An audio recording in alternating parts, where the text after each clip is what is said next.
Welcome to Johnny's Prime with me, Ernest Kojo Manu. Coming up, some customers of the Electricity Company of Ghana frustrated about difficulties recharging and loading credit onto their prepaid meters.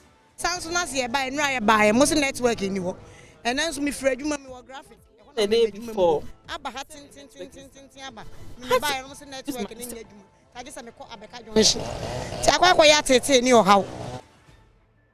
Answers from the Electricity Company of Ghana. Also, Ghana's economic crisis. Government promises to protect the financial sector in a debt restructuring program. This is a government that protected the savings of 4.6 million Ghanaian depositors with the reform of the banking and financial sector. Even in our early days, everything must and will be done to protect our financial sector. Judges lament attacks on their person at a conference of judges and magistrates here in Accra. This, in general, have been the subject of rhetoric attack. Even judgments of the highest court of the land, the Supreme Court, have been attacked, and the judges who delivered the said judgments have not been spared either. And later in the bulletin, we'll tell you the story of an 85-year-old man who served as a bodyguard to Ghana's first president, Dr. Kwame Nkrumah. The last guard is now struggling to survive on a monthly pension allowance of 47 Ghana cedis. I don't know when I go to bank. They are reducing the tea.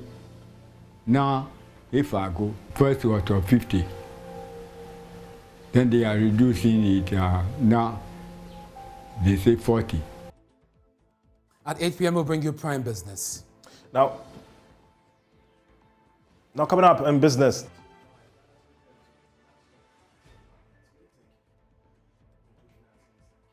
That are attributing the situation to current downgrades of the country's economy. Returning sort of access to the international capital market is going to take a bit of time, 2-3 years, and so during that period we'll work on our ratings. Pakwisi Shandoff will bring us the details at 8:30 p.m. We have Prime Sports. Razak Musbal, what's ahead? Well, despite concerns by Ghanaians after the Black Stars 2 pre-World Cup games, former Ghana midfielder Lai Kingston believes the team is perfect stead for the Mundial.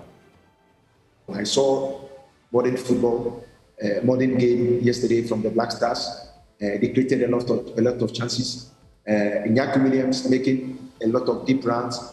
Fatau good with 1v1 in his game. Bukari, they give us a lot up front. Johnny's Prime is live on DSTV, channel 421, GoTV 144. We're streaming live on YouTube and all our social media platforms. I'm Ernest Kojo Manu. Stay for details.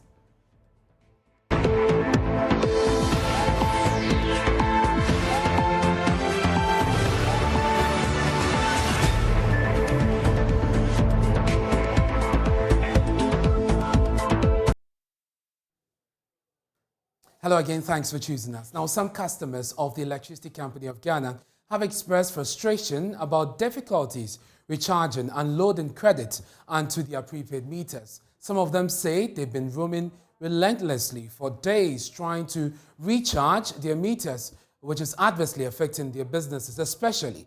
Michael Oshali has been monitoring the situation and has come through with the following report. You will not be wrong to say nearly every Ghanaian depends on electricity for one thing or the other. But what if your lights went off? Well, one probable reason will be that you run out of prepaid units. You are likely to visit an ECG shop like the one here in Kaneshi to recharge. But many of those who have come here have been turned away. Simple reason is they have been told the network is down. Many of them are frustrated and not happy about the system. They said the network is down, and then I should go and come back.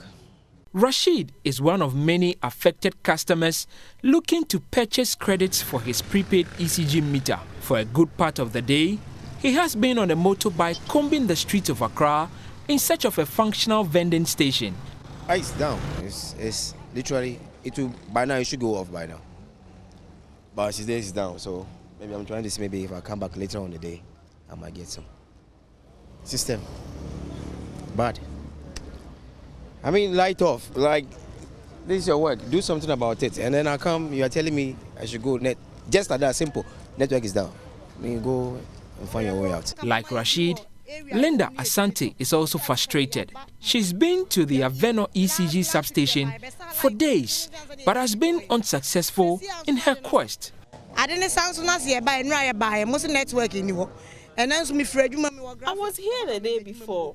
They said the network is down. I had to excuse myself from work to be here. It's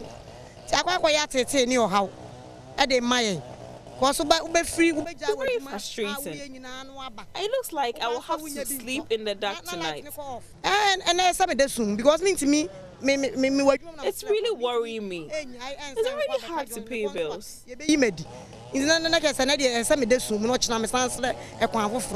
Charles Mensah works from home. He needs to recharge as soon as possible, else he won't be able to meet his deadlines. I've had this problem before, and so I thought that if I come to the head office, it will be easier for me.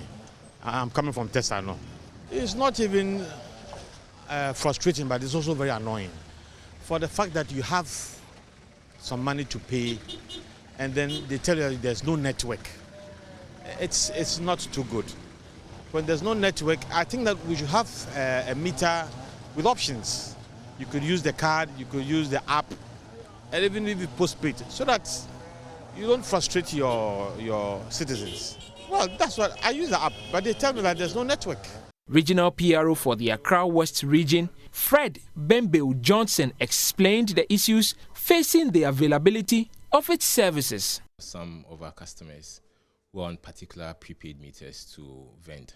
Now, we noticed this challenge yesterday, and so we've accordingly issued a notice to inform customers that our engineers are working assiduously to make sure that this challenge is rectified.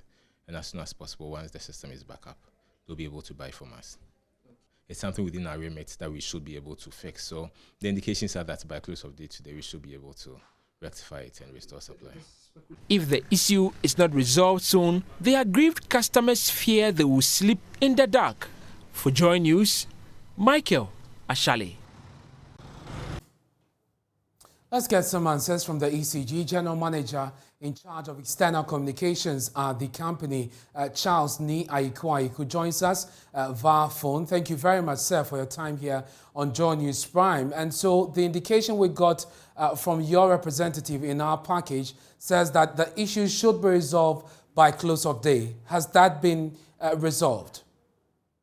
Hello, good evening, Ernest, and thanks again for the opportunity. Yes, Mr. Aiku, has the issue been resolved? Not so, it has not been resolved. So what is the problem then? Yes, so it's a technical challenge from our ICT system, IT system.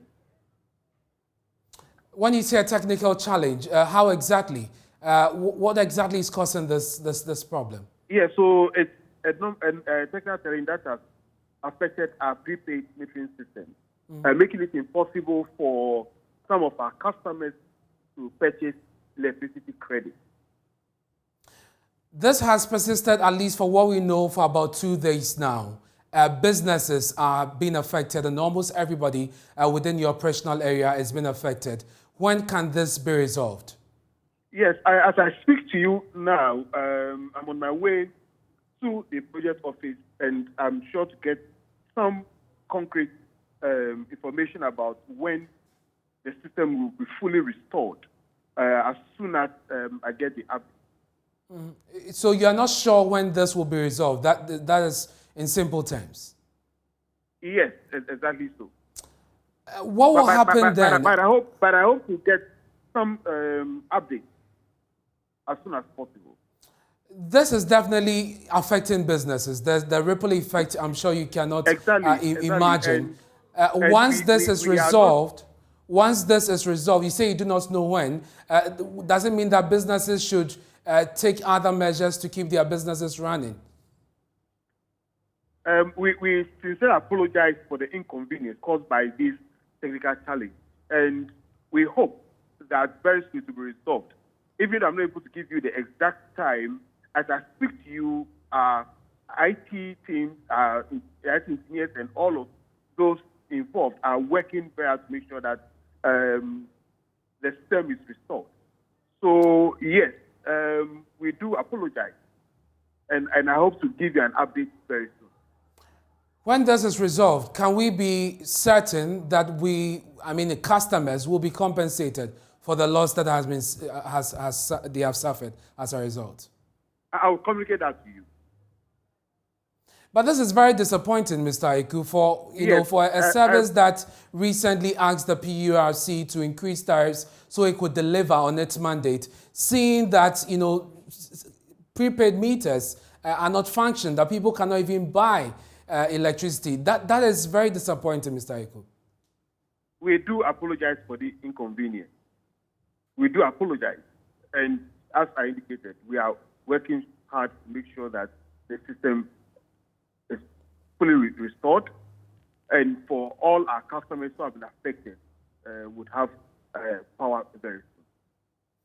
Well, thank you very much. That's Mr. Charles Ni Aiku, General Manager in charge of External Communications at the Electricity Company of Ghana. We do not know when this will be resolved, unfortunately, and so businesses would have to advise themselves on how they proceed on this. But I'll be keeping tabs on this story, and we'll bring you updates from the ECG. Away from that, Member of Parliament for Adansi Asokwa, Katie Hammond, is coming under intense criticism for shaming some young people who hooted at President Akufo-Addo at the just-ended Global Citizen Festival over the weekend. Footages of the president went viral on social media, showing some patrons at the event heckling him when he mounted the stage to deliver a speech. Now, reacting to the issue, Katie Hammond said the act was shameful. I think it's scandalous. It's scandalous. I don't think as a nation we got into that stage. I mean, I was petrified when I heard it. The president was speaking. As soon as he opened his mouth, I heard, was it in unison? But if it's that small cabal, whatever it is, I mean, I was, let me repeat the word, petrified. Basically, they didn't understand. I haven't seen anything of this sort in Ghana before. We shouldn't start things which become precedent. You can't handle them. You let the genie out of the bottle, completely difficult to get our lives together. I have been very, very upset. I haven't seen anything like this before. Even on political platforms, we don't do these things. We don't. I mean, so to imagine that on the national platform like this, a president mounts a platform, and all he said, I think he said in Chi, that the whole of the world or the whole of it's here, and then people start shouting at him. I think it is unfair. We must be ashamed of ourselves. I don't think it is a proper development in our country. Too much shouting connotes an absence of intelligent thinking. So, we're always shouting and shouting. You're not thinking. You know what I mean? You're not thinking. No, you drawing the president. Who doesn't know that times are hard? I mean, it's not debatable. We all accept that times are hard. Look, yesterday I was asking the system, I was asking, okay, look, this whole thing had been predicated on the difficulty we have with petroleum pricing and then whatever. Prices are coming down. Well, drastically, as of yesterday. My point is that whatever there is to it, you have no business hooting at the president. I don't know. Is that you don't have to hoot at your president. It isn't democracy. It isn't right. There should be some respect, I'm not here. No, Mabuna, my Mona, Debia, Yabakach, Munyabutre. In Penfolio, my moi, Debia Meka, as somebody as Yakapa, say Yakako, who Abra. Yankase yeko hu mono na muguora muti aye eze nkubeda muguoro nyamo ne yesi yeko hu mu yesi yeko hu abrewa no eye penin. Well, Fighter General of the Economic Fighters League, Hadi Yakubu, says this should be a wake-up for government. We should do away with this mentality that the elderly are ipso facto entitled to be revered. No, respect is earned. The fact that it was a political platform is even the more reason why this is so ominous, why this is so clear a message to the president and his leadership and all those people who are advising him. And I think the president should be very careful about people like Katie Hammond. If this is the sort of if he has any sort of access to the president, and this is the kind of advice that he will give him, I think Katie Hammond, the president should be very careful about people like that, because they will not be people who can look him in the eyes and tell him the truth, that the youth are very agitated, the youth are frustrated. Look, the national security did their own strategic document. And in some event in Accra some time ago, they mentioned it, that lack of opportunity, lack of employment, and all of these things are raising tensions in the populace. So if you see this kind of thing, it is actually a very good way for people to vent their frustration at somebody that they have employed. And note, this is not somebody who has come to lord over us. This is somebody that we have employed, somebody who is surviving, both him and his family, on our taxes. So we have every right to show in any way that we are dissatisfied with the kind of leadership that he is providing. Well, let's speak to a political scientist, Dr. Asar Santi. He's with the University of Ghana, and his area is political communication as well as socialization. He joins us via Zoom. Doc, I don't know where you stand on this. Are you with Katie Hammond that this is undemocratic and shouldn't be coming from the youth of Ghana? Or you think that Hadi Yakubu's analysis is what we should be looking at, that government should pick the signals and work on it? On the side of political science, not on the side of any of the two. I'll begin by saying that when we're looking at, let me look at the issue from political culture perspective. In political science, we have what we call political culture. It's nothing but attitude of people towards political issue, political actors, and then political, players, so to speak. So there are three of them. We have the participant political culture, we have the parochial and the subject. Look at the participant. We are saying that the people in the country, they believe that the country belongs to them. They've elected their leadership, and that if something goes wrong, they have every right to what? Criticize, say it, vent their grievances, and get a redress. All right? If you look at the parochial, they believe that, look, they don't matter in the state. They don't care a hoot about what happens and all that. If you look at the subject political culture, they're saying they pay lip service. It's not, it's like passive. They are passive political participants, all right? If you look at every state, you don't have just one of this thing featuring, but you have admixture of the three. But there are some which are more prominent, others are moderate, others are less, all right? What we are seeing in Ghana is not different from elsewhere. You recall when President Trump was in office, he was attending one of the sports programs. People booed at him. There have been instances all over the world. But you see, culture, as we say, is dynamic.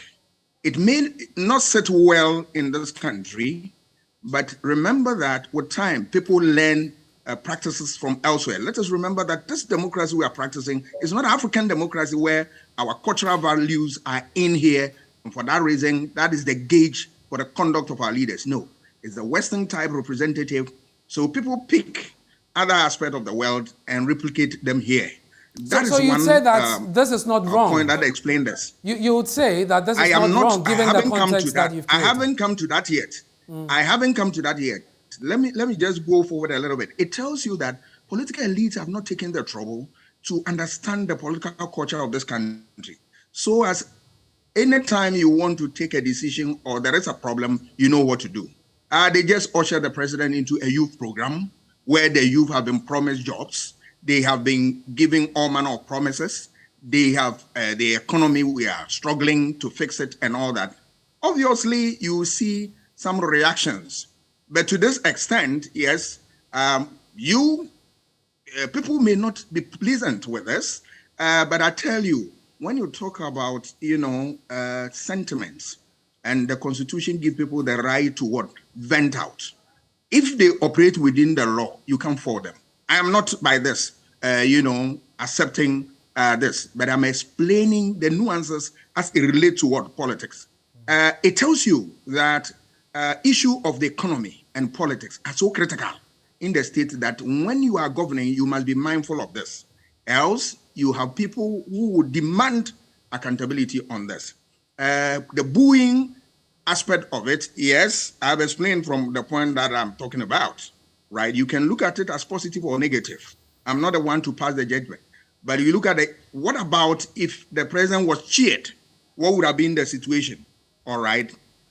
So when you look at the two, at the end of the day, you will see that, yes, it is un-Ghanaian. We have never seen it before. But I think that it's a wake-up call to government that they must have a political officer who will be able to study this thing and advise government appropriately. I was disappointed that the president was ushered into an area that appeared to be very volatile for the comfort of the president. All right. It is very unfortunate, but it has happened. Going forward, I believe that the president and his team will give education. Some of these things, education Dr. can clear them. What is the volatility in that, educate the people about what is happening. What would you say is the volatility in that environment? But I mean, if you look at the youth who are charged and they have been disappointed in a number of fronts, all right, and then booing and all that. I'm not saying that they were violent and all that. You wouldn't know what would have been the next step that people would have taken. And I'm saying that people should have picked signal this so that you don't usher the president into such a difficult terrain. And for me, that is the difficulty I have. But going what forward, if this was I believe that this will be a wake-up call to government. You want to study the political culture of this country and know that... Sorry? Yes, just finish making the point. Yes, please, I missed your question. If you can come again. No, just finish making the point. You're talking about political culture. I am saying that going forward, government need to educate people constantly about the goings on in government, the difficulties and all private business. For which reason, anything that you are doing on behalf of the people. They must get the record from time to time. It is a responsibility on the part of the government, which government cannot, deny this. All right. But that is to say also that in a democracy, much as you want your interests addressed, you must also be tolerant of diverging views and all that. So the youth must also be responsible in certain areas that, yes, you need explanation, but that you should also use, tone down some of the things that you do so that at the end of the day, we have peaceful atmosphere to discuss our issues and find solutions. Dr. Satansi, I'm grateful for your time. This all time will allow us for now, but the conversation has just started on this, and definitely we will continue in our subsequent bulletins. That's political scientist at the University of Ghana, Dr. Kwame Asah-Asante. He served as a bodyguard to Ghana's first president, Dr. Kwame Nkrumah. But after retiring over 3 decades, Mr. Bluku is left to survive on a meager pension allowance of 47 Ghana cedis. Now, this is making life unbearable for the octogenarian. In John Prime's latest feature titled The Last Guard, my colleague Emmanuel Jivenu traveled to Adidome to speak to the veteran. I'm called Christian Bluku, born here in Adidome, 1938. Christian Bluku is now 85 years old and resides in Mafe, Adidome, a community in the Volta region's Central Town District. He spent most of his formative years here. In 1960, when Ghana became a republic, Mr. Bluku's cousin, a medical doctor, had just returned from abroad. Bluku's family asked him to go and stay with his cousin in Accra for a supposed better life. His visit to Accra eventually brought him closer to the corridors of power. Bluku recounts how his cousin recommended him for a job and how his CPP card earned him a position at the Christian Borg Castle, which was the home of Ghana's first president, Dr. Kwame Nkrumah. So because he mentioned interview, then I took my certificate. Plus my CPP party card. If I not had the party card, I would have failed the interview. That question, then I put the party card from my pocket and He told stories about security operations they conducted in the dead of the night. From that place, I was qualified after probation. Then he sent me to Castle. Then they confirmed me as a bodyguard to Nkrumah. Because Nkrumah at times used to go out in the night. At times used to go to seaside, the Brasta Square there, to consult this in the spiritual way, pray, doing prayer like how we come here, we pray. Not so. He also used to do that. In February 1966, Dr. Nkrumah was ousted while on a peace mission in Hanoi. Soon after, Mr. Bluku was also relieved of his job as a bodyguard. Life has been difficult for the visually impaired old man. He stays here all alone, with his children visiting him only occasionally. He explains how he survives on a meager 47 Ghana cedi monthly pension allowance, which is not even paid on time. Unfortunately, I don't know when I go to bank. They are reducing the tea. Now, if I go, they say, we know bank costs. They have to take the cost also out of your pay. First was of 50. Then they are reducing it. Now, they say 40. The 42, sometimes if I go 3 months. I used to go every 3 months because I love coins. The last time I went, last June, 17 or so, luckily that day a pay came. So when I love cash because when you come to me now, if it's a child, I have to give back. So if they 120 or 120, I say the remaining, they should give me the 1 million in single. Because even if I give this thing, 10 cedis or 5 cedis to somebody, you will tell me it's 1 cedi. Eventually, if you give them money, if you give them 1 cedi coin, they will tell you it's 50% also. Because if I went to bank, 40 cedis a month. Mr. Bluku says he has on many occasions requested an upward adjustment of his pension allowance. In 2014, for example, the Ghana Government Pensioners Association wrote on his behalf to the Comptroller and Accountant General appealing for an upward adjustment of his allowance considering the high cost of living, but all efforts yielded no result. He also tried to find some support from the Disability Fund introduced to empower persons living with disability. But Mr. Bluku said he was frustrated, so he gave up. Up to now, Ghana, they took my picture 3 times. The group picture too, I went there, I took it. But these people, they give me what? Rice with a chicken leg with 1 drink, that's all. They will send the money on my phone up to now. Despite his predicament, Mr. Bluku finds joy in contributing to radio discussions on social and political issues. That is why I don't play with radio. You see that I have 3 radio here. See the window? Yes. How many radio there? 3. 3. 1 for Volta Star, 1 for the Life, and then others Duka. Joseph, I used to see to this day. So life is difficult for me. I cook myself, cake seller will come and call me. I've come, I went and buy my cake. Mr. Christian Bluku says he's grateful for the gift of life. He hopes to live long enough to celebrate his centennial. So I don't want anybody to suffer for me and then I keep suffering. If luckily, I used to joke that for me I will count 3 numbers. What is 3 numbers?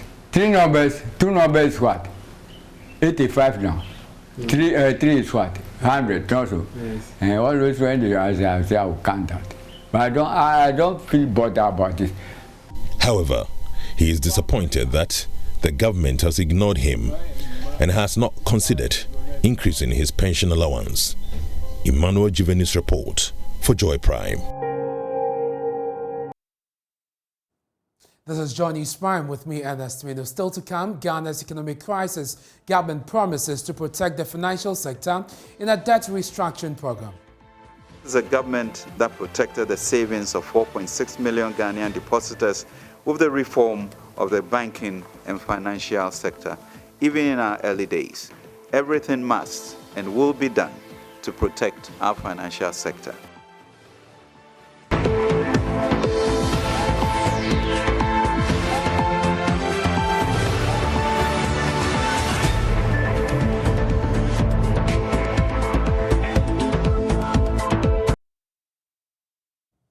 Thanks for staying with us here on Joy News Prime. As government and the IMF conduct sustainability analysis of Ghana's debt, labor unions of public universities in Ghana are threatening of a never-before-seen industrial action should government fail to honor the implementation of the Memorandum of Understanding already reached between the parties.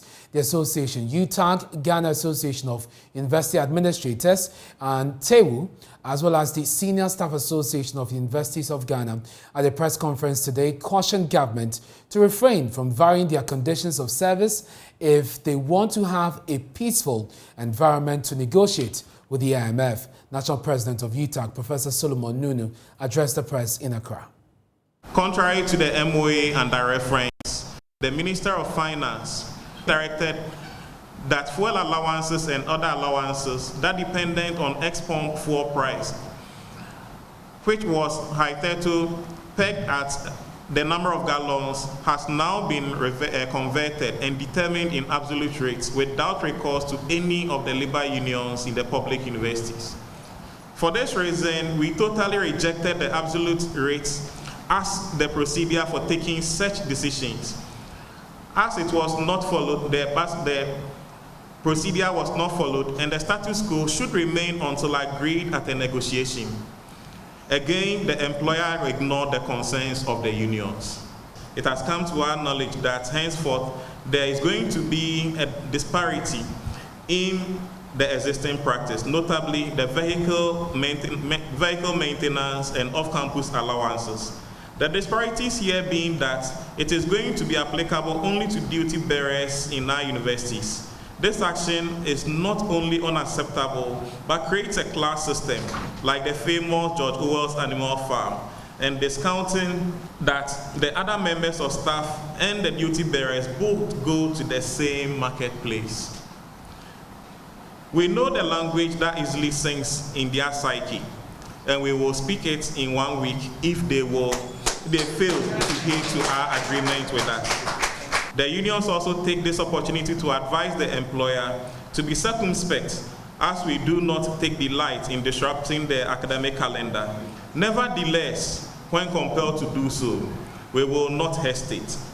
Therefore, the employer should immediately rescind all intentions to vary our conditions of service, else teaching and related activities on all the campuses will be withdrawn with effect from Wednesday, 5th October 2022.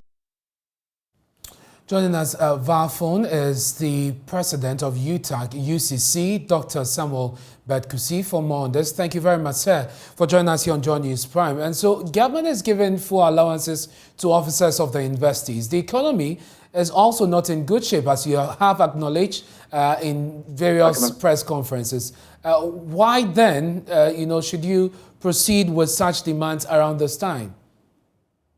Thank you very much. UTAG is not, nobody is making any demand.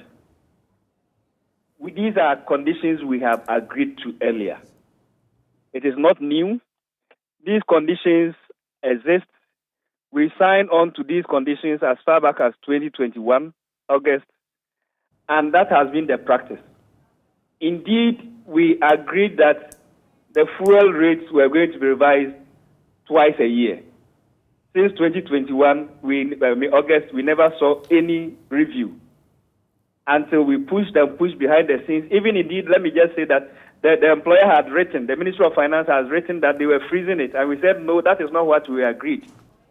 Until later, they have to now backtrack and agree to a new rate of 10.99, which took effect from 1st July.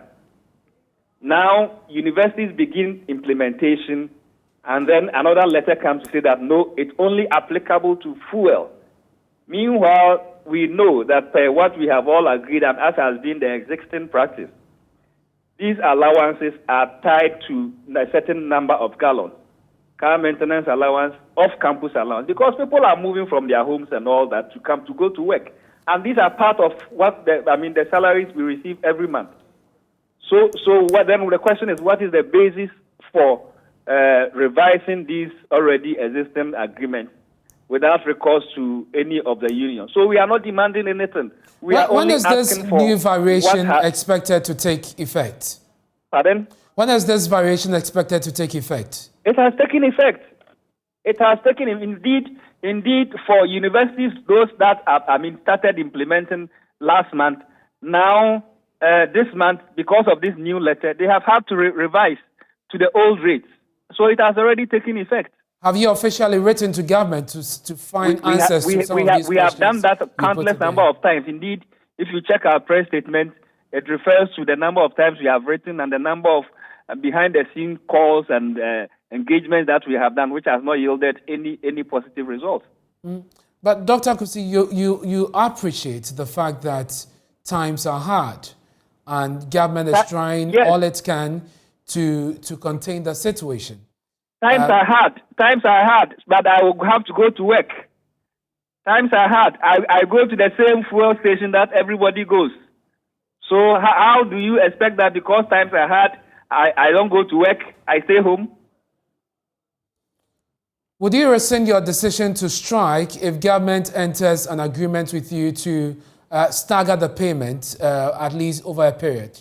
I go to the same fuel station to buy fuel. So if we are staggering payment, how do I go to work? How do my members go to work? Well, let's see what happens. We'll be finding out some more from government, from the end of government, on why these variations have been made without proper negotiations with UTAG, and we'll do that in our subsequent bulletins. And government has been promising today to protect the financial sector as it engages the International Monetary Fund on the debt sustainability analysis as part of the measures to secure a program with the IMF. Now, a team assessing Ghana's economy is in town already, engaging government on the proposed $3 billion credit support to resuscitate the economy. But the restructuring of the debt portfolio is a prerequisite to closing a deal. International ratings agency Fitch has already warned that any attempt to restructure local bonds will affect the banking sector. But addressing the media today, Finance Minister Ken Ofori-Atta said he's hopeful of a win-win situation at the end of the analysis. As stated in our press release dated 26 September 2022, on the commencement of the IMF negotiations, having a sustainable debt path is a prerequisite for the IMF program. Therefore, the IMF, World Bank, and the Ghana team are currently undertaking a debt sustainability analysis to inform the program negotiations. Ghana needs a viable domestic financial system to support its development program, especially in these 3 years with limited access to international capital markets. Therefore, everything must and will be done to protect our financial sector. And there must be room for a win-win conversation through extensive stakeholder engagement with both our domestic and external investors. This is a government that protected the savings of 4.6 million Ghanaian depositors with the reform of the banking and financial sector. Even in our early days, we owe it to the economy and Ghanaians to keep protecting it. Now, away from the economy, government has renewed its commitment to transparency and accountability, especially at the local government level. Government says it is doing this by strengthening coordination between the local and central government. In a speech read on his behalf by Director of Policy Planning at the Local Government Ministry, the Minister, Dan Butchie, said government will consider the considerations or suggestions shared at the just-ended Ghana Strengthening Accountability Mechanism here in Accra. Strengthening public financial management coordination and capacity within and between central government and local government is essential as it facilitates improved efficiency, effectiveness, and accountability. Thus, promoting local level democracy and popular participation through the active engagement of citizens and non-state actors in decision-making is necessary as we strive to build the capacity of citizens to improve their level of engagement with duty bearers, especially at the local level. The Ministry of Local Government Decentralization and Rural Development will take cognizance of the various perspectives, ideas, and experiences to be shared at this forum in connection with our continuous effort to achieve effective decentralization and good governance at the local level. We therefore look forward to receiving the final activity completion report, including lessons learned to inform policy and programming. Local government expert Dr. Esther Feabuaji said both government and the public have a role to play to deepen accountability and eliminate corruption at the local government level. Local government that we've designed has the checks and balances built into it. And like this project did, there is the demand side and the supply side. I mean, the Auditor General, the Internal Audit Agency, they have their systems and their processes in ensuring the implementation of the Public Financial Management Act and its regulations.